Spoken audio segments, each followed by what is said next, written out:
My name is David Suzuki. I was born in Vancouver, British Columbia. I live in British Columbia.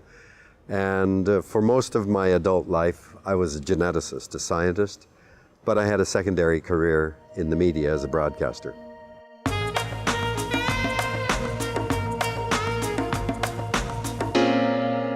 Perfect happiness to me would be out in my boat, no telephones, no email, everything that I have to do done, so I've got no obligations.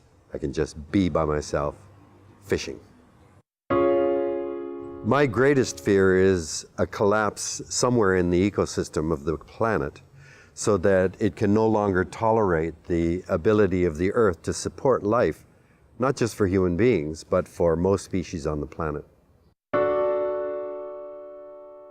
Nelson Mandela is my greatest hero. I just think what he did and lived to experience was truly heroic. I would love to be able to sing. Wealth is far overrated. Just having a lot of money is hardly an end in itself. Surely it's what you want to do with whatever you have. I'm very, very happy living in British Columbia, which I think is one of the greatest places on the planet. If I had to make a second choice, I'd say Australia, which I've fallen absolutely in love with. When I'm home with my wife and we've got everything done, it's a weekend and we can just relax, that's when I feel life is good. The biggest challenge that I face, especially in the last part of my life now, is trying to use the time that I have in a way that is both satisfying and, I think, effective.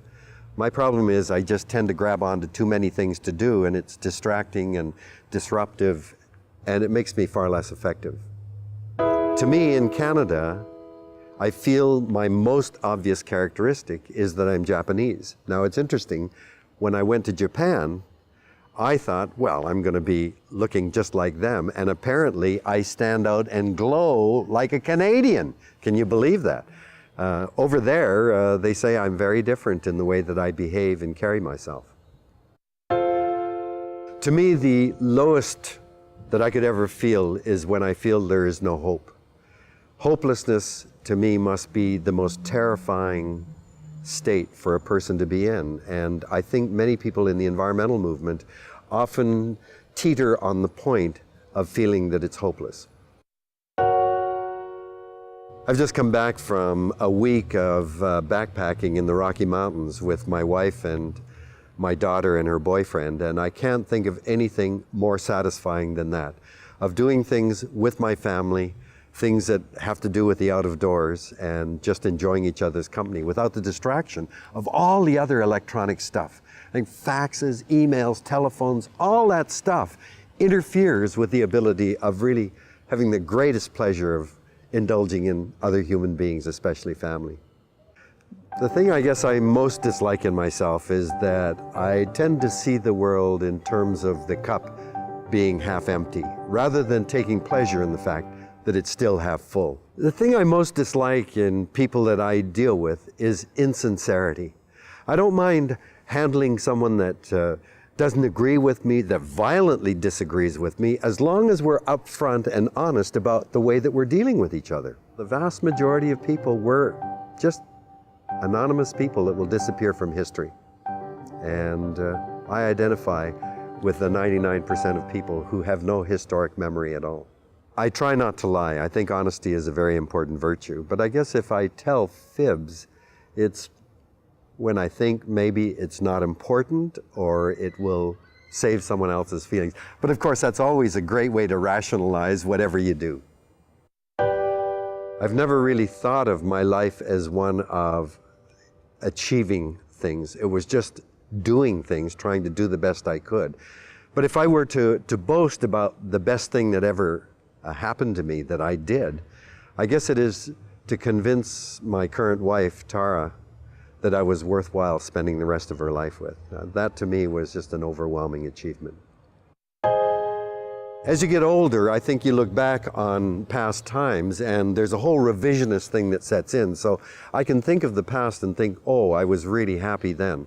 When we were in the Canadian camps, as Japanese Canadians who were considered dangerous to Canada, As a boy, as a child growing up in the Rocky Mountains, that was a very happy period of my life. For one thing, there was no school for a year and a half. And I just roamed the mountains, fishing and gathering flowers and insects. When we moved to Ontario, southern Ontario and Leamington, I discovered Point Pelee and Lake Erie and the swamps and ditches. I was very, very happy. But I think as an adult, the happiest times in my life have been in the lab when I had a community of students, of colleagues who were working there. We'd start at 7 or 8 in the morning and we'd work often till 1 or 2 in the next morning. And it was a community of people. It was a great joy to spend that time together. I got lots of things to do in the last part of my life. I want to learn Spanish. Spent a lot of time in Latin America, and all the people in South America speak Spanish, and I couldn't talk to them. My French was no use. I want to learn geology. I want to look at the world the way a geologist does, where in millions of years you can see things move and spread, and mountains come up and continents move. I love that perspective. I'd love to be able to read rocks. And I want to learn to paint, maybe do a little leather work. I got lots of things to do. I want to retire. My favorite food is raw fish, sashimi. The one thing I've always dreamed of was being able to fly, not within an airplane or a glider or even a hang glider, but to be able to fly physically by myself. And I guess I would love to come back as an eagle or possibly a seagull, because I eat a lot of seafood and I love seafood. Sounds to me like a pretty nice life. Thinking about myself as others, not gods, but others might see me, I guess the proper way for me to come back would be as a little yapping dog, constantly nipping at people's heels.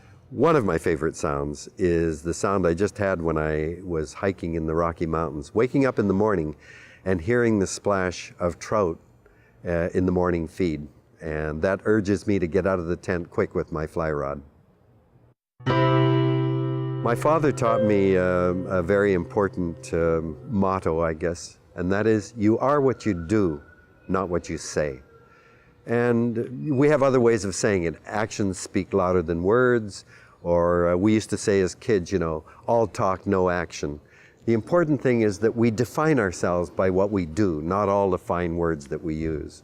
A flippant response to the question of what is my favorite diversion or relaxation, and that's sex. I happen to love my wife. It's still as good as it ever was. But of course, the older you get, the shorter it lasts.